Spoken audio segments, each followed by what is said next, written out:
کہ وہ باقاعدہ وصیت کرے شریعت کے مطابق اپنے حصوں کی تقسیم کی، اس لیے کہ اگر وہ نہیں کرے گا تو یہاں پر اسٹیٹ لاء موجود ہے انہیریٹنس کی تقسیم کا، جو کہ میرے تصور شریعت سے مختلف ہے۔ جو کچھ اللہ نے مجھے بتایا اس میں والدین کا حصہ ہے، بچوں کا ہے، اولاد کا ہے، اس سے مختلف ہے۔ تو لازم ہے مغربی ممالک میں یا جہاں کہیں بھی مسلمانوں کا قانون رائج نہیں، وہاں پر وہ شریعت کے مطابق وصیت کریں تاکہ ان کے مرنے کے بعد اللہ تعالیٰ کی حدود کے مطابق ان کی انہیریٹنس تقسیم کریں۔ اس لیے میں نے کہا وصیت کریں کیونکہ ان ملکوں میں بھی یہ قانون رائج ہے کہ اگر آپ نے کوئی وصیت کی ہے تو اس پر پہلے عمل درآمد کیا جائے گا۔ تو اللہ کی وصیت ہے، یہ اللہ نے حصوں کا فیصلہ کر دیا، کوئی اس میں ترمیم تغیر تبدیلی کا سوچ بھی نہیں سکتا، اور اگر کوئی شخص سوچتا ہے تو وہ اللہ کی شریعت میں مداخلت کرتا ہے، حدود اللہ کی منافی کرتا ہے۔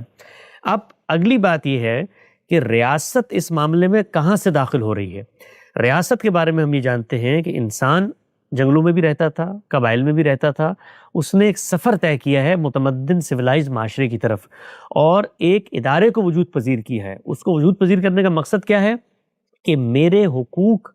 کی سلامتی ہو، میرے خلاف کوئی جان مال آبرو کی زیادتی نہ ہو، میری حق تلفی نہ ہو۔ یہ بنیادی محرک ہے جس کی وجہ سے ہم بہت ساری چیزوں کی پابندیاں قبول کر کے ایک ٹیریٹری کے اندر رہتے ہیں، ایک امیر کا انتخاب کرتے ہیں، اس کی اطاعت کا دم بھرتے ہیں۔ مقصود کیا ہوتا ہے کہ میرے حقوق کا تحفظ ہو، یعنی ہر شخص یہ چاہتا ہے کہ اس کی جان مال آبرو یہ سلامت رہے، کوئی اس پر حملہ آور نہ ہو، کوئی اس کی حق تلفی نہ کرے۔ یہ ریاست کا دائرہ کار ہے۔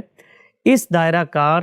کی پس منظر میں اگر وہ کوئی اقدام کرتی ہے تو اقدام کے صحیح اور غلط ہونے کا مجھے حق حاصل ہے کہ میں اس پہ تنقید کروں، لیکن یہ ریاست کا حق ہے، بلکہ حق سے آگے بڑھ کے فرض ہے کہ وہ یہ کام کرے، اس لیے کہ میں نے اس کو وجود پذیر اس لیے کیا ہے۔ تو جب ریاست اس دائرے کے اندر، یعنی شریعت کے دائرے سے باہر نکل گئی یہ بات، شریعت کے دائرے میں اللہ کا قانون روبہ عمل ہوگا، اس سے آگے بڑھ کے اگر کہیں پہ حق تلفی ہوتی ہے یا جان مال آبرو کے خلاف زیادتی ہوتی ہے تو وہاں پر کوئی ریاست مداخلت کرتی ہے، وہاں پر اس کو مداخلت کرنی چاہیے، اس لیے ریاست کو وجود پذیر کیا۔ آپ اس کی چند مثالیں دیکھیے کہ کیسے یہ مداخلت کرتی ہے اور یہ کیسے میرے اور آپ کے تحفظ کا باعث بنتی ہے معاشرے میں۔ ہم وہاں پر کبھی یہ بحث نہیں اٹھاتے کہ یہاں پر تو شخصی معاملہ ہے، میرا ذاتی معاملہ ہے، یہاں پر ریاست کو کیا حق پہنچا ہے کہ وہ یہاں پر داخل ہو گئی ہے۔ مثال کے طور پہ آپ دیکھیں، میں موٹر کار خریدتا ہوں، میں مال کماتا ہوں، میں اس کی ملکیت رکھتا ہوں، لیکن جب سڑک پہ میں اس کو اتارتا ہوں تو وہاں پر ریاست نے ایک حد رفتار مقرر کر دی ہے اور یہ بتا دیا ہے کہ اس سے اگر تم تجاوز کرو گے تو تم پر جرمانہ ہوگا اور ہم تم پر سزا کا بھی نفاذ کر سکتے ہیں۔ وجہ یہ ہے کہ اگر میں حد رفتار سے آگے بڑھتا ہوں تو یہ چیز کسی دوسرے کی حق تلفی کا باعث بن سکتی ہے، کسی دوسرے کی جان لینے کا باعث بن سکتی ہے۔ تو حفظ ما تقدم کے طور پہ، پریکاشنری میجر کے طور پہ ریاست نے حد رفتار مقرر کر دی۔ وہ گلی میں الگ ہے، وہ سڑک پہ الگ ہے، وہ ہائی وے پہ الگ ہے۔ یہ اختیار ریاست کو کیسے حاصل ہوا؟ میرے تحفظ کے پس منظر میں حاصل ہوا۔ اسی طریقے سے آپ یہ دیکھیے کہ ہمارے ہاں چائلڈ لیبر کے قوانین ہیں، یعنی ایک باپ ہے، اس کا ایک بیٹا ہے، ان دونوں کا تعلق ہے، باپ جا کے بچے کو کسی فیکٹری میں لگا دے، میرا بیٹا ہے، میرا حق ہے، میں جو چاہوں کروں۔ ریاست وہاں پر آگے بڑھتی ہے اور وہ یہ کہتی ہے کہ نہیں، یہ بچہ آپ کا ہے لیکن یہ اس ریاست کا بھی شہری ہے، اس ریاست کا بھی حصہ ہے، لہٰذا معاشرے کے اندر اگر کوئی تعدی کسی ایک فریق کے خلاف ہوگی تو ریاست اس کی طرف سے ایک طریقے سے مدافعت کی جگہ پر کھڑے ہو کے اس کا تحفظ کرے گی۔ تو ہمارے چائلڈ لیبر کے قوانین ہیں جن کے اندر یہ بتایا گیا ہے کہ کم سے کم عمر اتنی ہونی چاہیے جس کے اندر آپ کسی بچے کو مزدوری پر لگا سکتے ہیں۔ اور آگے بڑھیں، میرا گھر ہوتا ہے، میری ملکیت ہوتا ہے، میں اس کے اندر جو چاہے معاملات کروں، لوگوں کے ساتھ کرایہ داری کے معاملات کروں، لوگوں کو رکھوں نکالوں، لیکن جو شخص وہاں پہ رہنے آیا ہے اس کے بھی کوئی حقوق ہیں کہ نہیں ہے؟ تو ریاست اس کے حقوق کی جانب کھڑی ہوتی ہے۔ اب وہ اپنے حقوق متعین کرے، کوئی دوسرا کرایہ دار اپنے حقوق متعین کرے تو تنازعات کی ایک دنیا ہے۔ تو اس سے یونیفائڈ لاء کا تصور آتا ہے تاکہ ریاست حق تلفی کو روکنے کے لیے ایک قاعدہ کلیہ بنائے اور اس پر عمل درآمد کر کے لوگوں کے حقوق کا تحفظ کرے۔ تو یہ مالکانہ حقوق، کرایہ داری کے معاملات، غرض یہ کہ آپ کی ریاست کے اندر جتنے قوانین آپ کو نظر آتے ہیں ہر جگہ پر، وہ قوانین اسی پس منظر میں بنتے ہیں کہ جان مال آبرو کا تحفظ اور حق تلفی کو روکنا۔ اس میں آپ دیکھیے کہ خود شادی کے معاملے کے اندر یہ بات کہ ایک لڑکی سے آپ شادی کرنے جا رہے ہیں، آپ کا حق ہے، لڑکی بھی راضی ہے، اس کا بھی حق ہے۔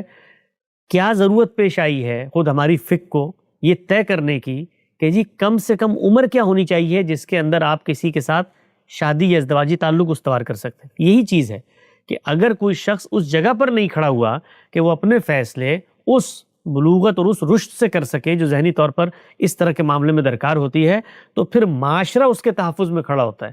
وہ طے کرتا ہے کہ نہیں اس طرح کے معاملات میں اس کی حق تلفی ہوگی، اور یہ اپنی حق تلفی کو جاننے کے لیے بھی قابل نہیں ہے، لہٰذا وہاں پر آپ ایک قانون بنائے تھے۔ اسی طریقے سے آپ اسلامی ممالک کے اندر دیکھیے، بہت سارے ملکوں میں یہ قانون تک رائج ہے کہ جب آپ شادی کرنا چاہتے ہیں تو اس سے پہلے لازم کر دیا گیا کہ آپ کے کچھ میڈیکل ٹیسٹ ہوں۔ یہی وجہ کیا ہے؟ اس کی وجہ بھی یہی ہے کہ جب آپ کا ایک رشتہ جڑے گا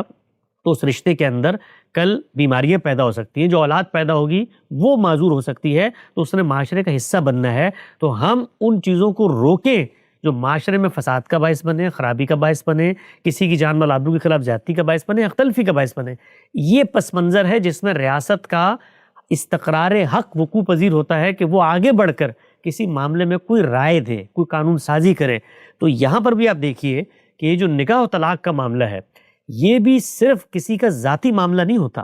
اگر یہ ذاتی معاملہ ہوتا تو اللہ تعالیٰ کو اور اللہ کی شریعت میں یہ کہنے کی کوئی ضرورت نہیں تھی کہ آپ گھر کے اندر بیٹھ کے خفیہ طور پہ دو لوگ اپنے کنسنٹ سے طے کر لیں اور یہی آپ کا نکاح، اور اس طرح نہیں۔ نکاح کے لیے یہ شرط ہے کہ آپ نے معاشرے میں اس کا اعلان کرنا ہے۔ کیوں کرنا ہے؟ اس لیے کہ نکاح صرف ذاتی بندھن میں دو لوگوں کا آمادہ ہونے کا نام نہیں ہے، بلکہ وہ ایک سماجی ادارے کی تشکیل ہے۔ اس کے ذریعے سے اولاد پیدا ہونی ہے، اس اولاد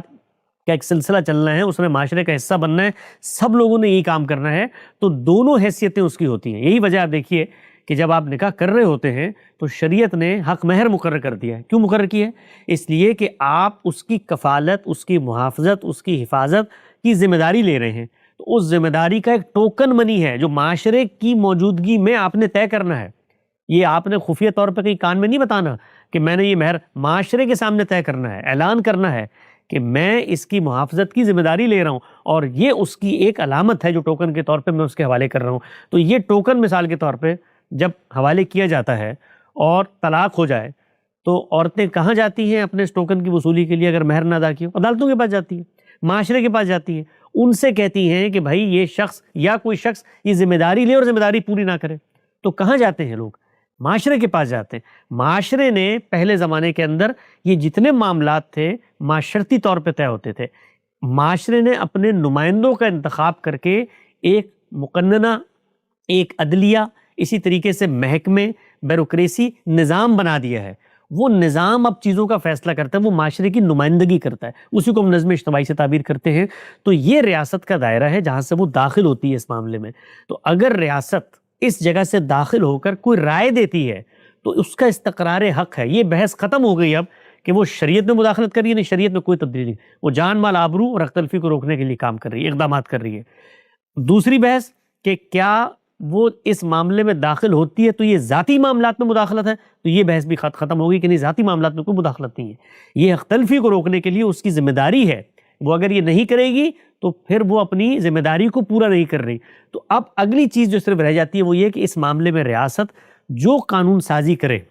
جو تجویز دے، اس تجویز پہ روئے زمین پہ بیٹھے ہر شخص کو تنقید کا حق حاصل ہے، اس لیے کہ وہ اطلاق کے اندر ریاست کی ایک رائے ہے۔ وہ پوری پارلیمنٹ، یہاں تک کہ پورا ملک 99.99% ریفرینڈم سے بھی ایک قانون بنا لیں اس باب کے اندر، تب بھی ایک بندہ ہو اس کو بھی اختلاف کا حق ہے۔ وہ نہ اللہ کی شریعت سے اختلاف ہے، نہ ریاست کے نظم سے اختلاف ہے، نہ اس کی اتھارٹی سے، اس کی رائے سے اختلاف ہے۔ تو اس معاملے میں اگر ریاست کوئی قانون سازی کرتی ہے تو اس سے ہر ایک کو اختلاف کا حق موجود ہے۔ وہ اس چیز کو اپنے معاشرتی عرف، نارمز، تقاضے، حکمت، ضرورت، جس چیز کے تحت سمجھتے ہیں، اس کو پھر ڈیبیٹ میں لے کے جائیں، اس کو بحث میں لے کر جائیں، اس پر بحث کریں اور بتائیں کہ ہمارے معاشرے کی ڈائنامکس کیا ہیں، ہمارے معاشرے کے تقاضے کیا ہیں، اس کے مطابق یہ کام اس طریقے سے نہیں ہونا چاہیے، حق تلفی کو روکنا ہے تو اس کے متبادل قوانین موجود، یہ ساری بحثوں کی گنجائش موجود ہے، ہر شخص کرنے کا حق رکھتا ہے۔ میں نے جو اس باب میں تجویز پیش کی جب یہ ججمنٹ میرے سامنے آئی، وہ تجویز ہے جو مغربی معاشروں کے اندر اس باب میں ریاست نے کچھ ڈیولپمنٹ کی ہے۔ ہمارے ہاں چونکہ بالعموم مغربی معاشرے میں اگر کوئی چیز رائج ہے اس کو پیش کیا جائے یا اس کا حوالہ دیا جائے تو مسلمانوں کی عمومی نفسیات چونکہ مغرب کی نفرت میں مبتلا ہے، اور ہماری مذہبی انٹیلیجنشیا نے ان کے اندر اس کو اتنا راسخ کر دیا ہے کہ کوئی بھی ڈیبیٹ اب میرٹ پہ سننے کے لیے لوگ آمادہ نہیں ہوتے، وہ فوراً سے ادنیٰ مماثلتیں تلاش کرتے ہیں اور لوگوں کی نیت محرکات پر حملہ آور ہوتے ہیں اور ان کو کہتے ہیں مغرب کے ایجنٹ ہیں، یہ مغرب نواز ہیں، فلاں ہیں، تو اس کی وجہ سے ڈیبیٹ آگے نہیں بڑھ پاتی۔ میرٹ پر اگر ہم گفتگو کریں تو مغرب میں بھی جو کچھ رائے تھا اس پہ بھی تنقید کا حق ہے، لیکن اس کو میرٹ پہ سمجھا جائے گا، نہ کہ صرف اس میں کہ وہ چیز مغرب سے آئی ہے۔ تو اگر صرف مغرب سے آئی ہوئی چیز پہ لوگوں کو اختلاف ہے تو پھر مغرب کی ہر چیز سے اپنی نفرت کا اظہار کریں۔ آخر وہاں بھی تو پک اینڈ چوز کرتے ہیں نا، فیس بک بھی استعمال کرتے ہیں، مغربی ٹیکنالوجی سے بھی استفادہ حاصل کرتے ہیں۔ مغرب کی تہذیبی روایت کے اندر بہت سارے فسادات موجود ہیں، ہم خود اس پہ تنقید کرتے ہیں۔ ہمارے استاد مکرم جناب جاوید احمد غامدی کا ایک مضمون ہے اسی مغربی تہذیب کے عنوان سے، اس میں انہوں نے پن پوائنٹ لسٹ کر کے چیزیں بتائی ہیں کہ بھائی اس تہذیب میں اور مسلمان جس دین کو مانتے ہیں جب اس پہ عمل پیرا ہوں گے اس سے جو معاشرت پیدا ہوگی، اس سے جو تہذیب پیدا ہوگی، اس میں کیا اختلاف ہے۔ تو ہم یہ بتاتے ہیں کہ حفظ فروج کے معاملے میں مغرب سے ہمارا اختلاف ہے، حفظ مراتب کے معاملے میں مغرب سے ہمارا اختلاف ہے، امر بالمعروف و نہی عن المنکر کے بارے میں مغرب سے ہمارا، تو اختلاف اپنی جگہ پہ ہوتا ہے۔ لیکن کوئی چیز اگر کسی قانونی پس منظر میں، معاشرتی پس منظر میں ڈیولپ ہوئی ہے، اس کو پیش کیا جاتا ہے تو اس کا جائزہ لینا چاہیے ہمیں۔ آخر اس وقت ہمارے ملکوں کے اندر یہ جو ملوکیت کا دور ختم ہوا اور یہ جمہوریت کا پودا لگا، یہ کہاں سے پیدا ہوئی؟ مغرب سے پیدا ہوئی نا۔ آج بھی آپ ملک میں بیٹھے ہوئے، وزیر اعظم ہے، صدر الیکشن ہے، یہ ساری سوشل سائنسز کی ڈیولپمنٹ یہاں ہوئی، یہاں کو ہم نے وہاں اپنایا، اس کے نتیجے میں معاشرہ آگے بڑھا۔ تو اس طرح کی چیزوں کو میرٹ پہ دیکھنا چاہیے۔ اب یہاں پر جو چیز موجود ہے وہ کیا ہے؟ وہ یہ ہے کہ جب آپ شادی کرتے ہیں تو شادی کرتے وقت آپ نے یہ فیصلہ کرنا ہے کہ آپ جس شخص کو اپنے پاس لے کر آ رہے ہیں وہ آپ کا رفیق حیات ہے، وہ آپ کا شریک سفر ہے، اس نے اب خاندان کی ذمہ داریاں اٹھانی ہیں، اس نے آپ کو معاشی طور پر فراغت دینی ہے کہ وہ گھر کے معاملات کو دیکھے اور آپ باہر کے معاملات کو دیکھیں، یا وہ خود اس معاشی عمل کا حصہ بن رہا ہے جو دنیا کے اندر ڈیولپمنٹس ہوئی ہیں۔ اس پس منظر میں اگر کوئی عورت میرے گھر پہ آتی ہے اور گھر پہ آنے کے بعد وہ 5 سال 10 سال 20 سال گزارتی ہے اور اس کے بعد صورتحال یہ بنتی ہے کہ نباہ نہیں ہو رہا، طلاق کا وقت آ گیا ہے یا شوہر کی وفات ہو گئی ہے، تو کیا یہ چیز کہ جیسے ہی شوہر کی وفات ہو اور ایک شخص کا ایک اتنا لمبا عرصہ آپ کے ساتھ گزر چکا ہو جس میں آپ نے چیزیں خریدی ہوں، پراپرٹیز بنائی ہوں، اثاثے بنائے ہوں، آپ لوگوں نے دونوں نے مل کے کیریئر میں ترقی حاصل کی ہو، اس سے ایک دنیا بنی ہو، اور یہ دنیا ہر شخص جانتا ہے کہ جب ایک رشتے میں دونوں لوگ بنتے ہیں تو دونوں کی کنٹریبیوشن سے بنتی ہے۔ وہ کنٹریبیوشن ایک کی معاشی ہو تو دوسرے کی نفسیاتی ہوتی ہے، دوسرے کی اور 10 پہلوؤں سے ہوتی ہے کہ وہ بچوں کو سنبھال رہی ہے، وہ آپ کے گھر در کے معاملات دیکھ رہی ہے۔ تو اگر یہ صورتحال ہے اور اس میں خاتمہ ہو جاتا ہے تو اس خاتمے کی صورت میں کیا اس کو جو کچھ شادی کے بعد بنا ہے اس سے یکسر محروم کر دینا چاہیے؟ یہ سوال وراثت کی تقسیم کا سرے سے سوال ہی نہیں ہے، یہ سوال دنیا کے اندر جو معاملات پیش آ رہے ہیں، لوگوں کی زندگی کے اندر جو چیزیں پیش آ رہی ہیں، احوال پیش آ رہے ہیں، ان کے بارے میں قانون سازی سے اس کا تعلق ہے کہ اگر اس کو یکسر محروم کر دیا جائے، یہ جو کچھ ڈیولپمنٹ ہوئی تھی، تو کیا یہ اس کی حق تلفی ہے؟ کیا یہ اس کے ساتھ زیادتی ہے؟ ہم یہ دیکھتے ہیں، آپ یہ دیکھیے دنیا بھر میں، خود ہمارے معاشروں میں آپ دیکھیے کہ جب طلاق ہوتی ہے یا جب شوہر کی وفات ہوتی ہے تو یہ واقعہ ہے، اور یہ جو قانون سازی یہاں پر ہوئی ہے یہ ایک دن میں نہیں ہو گئی ہے، یہ لوگوں کے سماج کے تعاملات اور نظائر کو دیکھ کر یہ انسان نے چیز اخذ کی ہے۔ تو ہمارے یہاں ہوتا کیا کہ جب طلاق ہو گئی تو اس کے بعد کہاں جائے گی بیوی؟ نکل کے والدین کے گھر پہ جائے گی یا بھائیوں کے گھر پہ جائے گی، یعنی کوئی زندگی نہیں ہوتی اس کی، اس کے پاس یہ حق بھی نہیں ہوتا کہ وہ جس گھر میں اس نے 20 سال 30 سال گزارے ہیں وہاں پر ہی بیٹھی رہے، اس کو نکلنا ہوتا ہے وہاں سے۔ کیوں نکلنا ہوتا ہے؟ وہ گھر اس نے بنایا ہے، اس گھر میں اس کا خون پسینہ شامل ہوتا ہے، تو اگر اس کو بے آسرا بے یار و مددگار چھوڑ دیا جاتا ہے تو کیا ریاست کا یہ حق نہیں بنتا کہ وہ اپنے ایک شہری،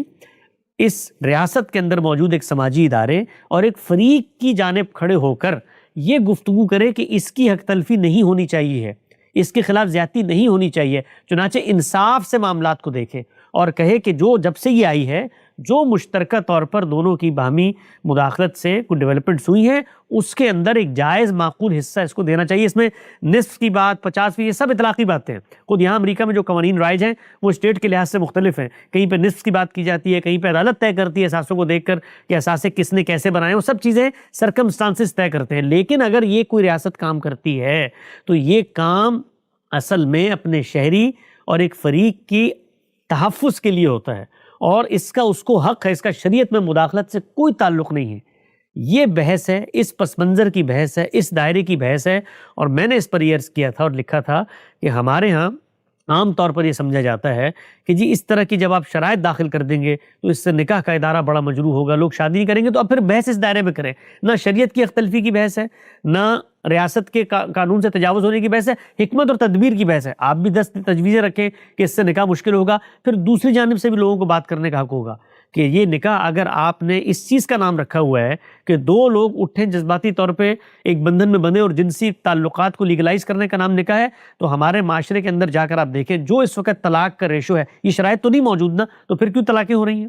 پھر کیوں خاندان کا ادارہ عدم استحکام کا شکار ہے؟ اچھا، اس کے پس منظر میں کہا جاتا ہے کہ اس قانون کی وجہ سے آپ دیکھیں مغرب کے اندر خاندان کا ادارہ تباہ ہو گیا ہے. یہ قانون اس سے بڑے پہلے سے رائج ہے جب یہاں پر وہ تعدی انسانوں نے شروع کی جس سے خاندان کے ادارے کا انہدام ہوا ہے. یعنی 1960 تک آپ یہ دیکھیے کہ اس مغربی معاشرے میں، امریکہ کی مثال لے لیں، یہاں پر 88 سے 90% خواتین جن کی 20 سال سے زیادہ عمر ہوتی تھی وہ شادی کے بندھن میں بندھی ہوتی تھی.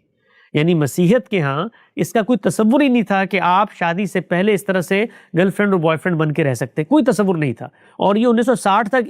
اس معاشرے کے اندر یہ چیز رائج تھی کہ 90% خواتین جو 1940 میں پیدا ہوئی، 1960 میں 20 سال کی ہوئی، وہ شادی کے بندھن میں بن چکی تھی. 1960 کے اندر کچھ تبدیلیاں آئیں اور وہ الگ تبدیلیاں ہیں، ان کے الگ محرکات ہیں. فیمنزم کی تحریک اٹھی، یہاں پر جو مذہب سے نفرت کا ایک نہاد تھا بڑے پس منظر میں، اس سے لوگ بالکل برانگیختہ ہو گئے. اس کے بعد وہ دوائیاں ایجاد ہوئی جو مانع تولید ہوتی ہیں، جن کے نتیجے میں آپ کے ہاں حمل نہیں ٹھہرتا، ان کی ایجاد ہو گئی. تو 10 اور سماجی وجوہات ہیں جس کی وجہ سے گرل فرینڈ اور بوائے فرینڈ کا تصور یہاں پر پیدا ہوا. لیکن ابھی بھی یہاں پر خاندان موجود ہیں،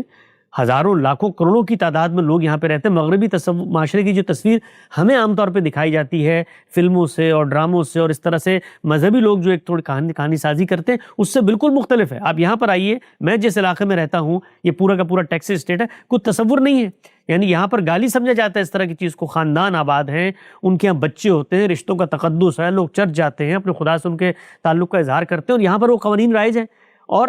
کہیں اگر اس کی بھی خلاف ورزی کوئی کر رہا ہے یا اس کو بھی مس یوز کر رہا ہے، اس کے بھی قوانین موجود ہیں. یعنی آپ کو یہ حق دیا گیا ہے کہ آپ پہلے طے کر لیں اور بیوی کو بھی یہ بتا دیں، وہ پھر بیوی کی کنٹریبیوشن بھی اسی طریقے سے رہے گی خاندان میں، وہ بتا دیں آپ. اور پری نپ کہتے ہیں اس کو، آپ پہلے سائن کر لیں کہ جی شادی کے بعد جتنی جائیداد بنے گی اس میں ایک کوڑی تمہیں نہیں دوں گا، آپ سائن کر لیں. اس کے بعد پھر اس کی جو مداخلت ہے شادی میں وہ بھی اسی نوعیت کی ہوتی ہے. تو اس سے کوئی خاندان کا ادارہ کمزور نہیں بلکہ اور مضبوط ہوتا ہے.